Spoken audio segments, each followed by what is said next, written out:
हमारे अपने ग्वालियर अंचल में लाडली बहनाओं की 34वीं किस्त, जिसके आधार पर पूरे प्रदेश की 1,25,27,000 बहनों के खाते में 1500 की राशि यहाँ ग्वालियर अंचल से डली है। ये 34वीं किस्त की राशि थी।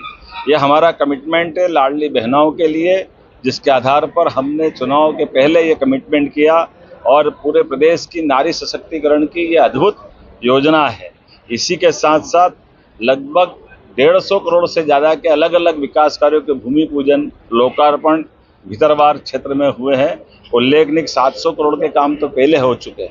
ग्वालियर अंचल तो हमारा अपना प्रदेश का अब सर्वाधिक चमकने वाला एक अंचल है, जिसमें विकास के बहुत सारे प्रकार से काम हो रहे हैं। एक तरफ पर्यटन की नई नई सौगातें, यहाँ चीता से लेकर के सभी प्रकार के जंगल आबाद हो रहे हैं, जिसके आधार पर पर्यटन और क्षेत्र में विकास के रोजगार के अवसर मिलेंगे। दूसरी तरफ इलेक्ट्रॉनिक संसाधनों से सहित लगभग 220 से ज़्यादा इंडस्ट्रियों का ये पूरा यहाँ क्षेत्र नया डेवलप हो रहा है, जिसमें 12,500 करोड़ से ज़्यादा के काम भी चल रहे हैं। मैं उम्मीद करूँगा इसी के साथ साथ भविष्य में भी बहुत सारे कामों की आज हमने घोषणा की है। इन सौगातों के बलबूते पर हमारा प्रदेश यशस्वी प्रधानमंत्री के नेतृत्व में लगातार बढ़ता रहेगा।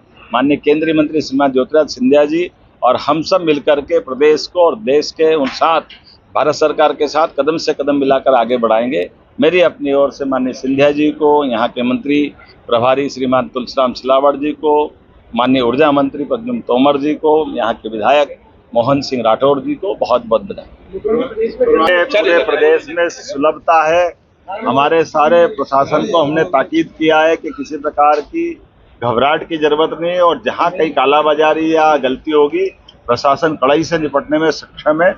और यशस्वी प्रधानमंत्री के नेतृत्व में जिस प्रकार से देश में वातावरण बना है विकास का, डेवलपमेंट का, बड़े दुर्भाग्य के साथ कहना पड़ेगा कि राहुल गांधी जी लगातार देश को लज्जित करने का प्रयास कर रहे हैं। मैं मान के चलता हूं कि राहुल गांधी जी को अपनी गंभीरता का एहसास होना चाहिए। जब दुनिया युद्ध के मुहाने पे खड़ी है, ऐसे में देश एकजुटता मांगता है, पक्ष में भी प्रतिपक्ष में भी। अतीत के काल से ऐसा होता आया है, लेकिन लगातार देश और देशवासियों के साथ प्रशासन को, सरकार को लज्जित कराने का जो प्रयास राहुल गांधी जी कर रहे हैं, मैं उसकी निंदा भी करता हूं और देशवासियों के साथ प्रदेशवासियों से अपील करता हूं कि कोई क्राइसिस नहीं है। एलपीजी, डीजल, पेट्रोल सब सुलभ है। केवल अपनी व्यवस्थाओं के अंतर्गत चलने का, हमारा अपना सरकार के निर्देशों का पालन करें। हम सब व्यवस्था में सुव्यवस्था बना रहे हैं। बहुत बहुत धन्यवाद।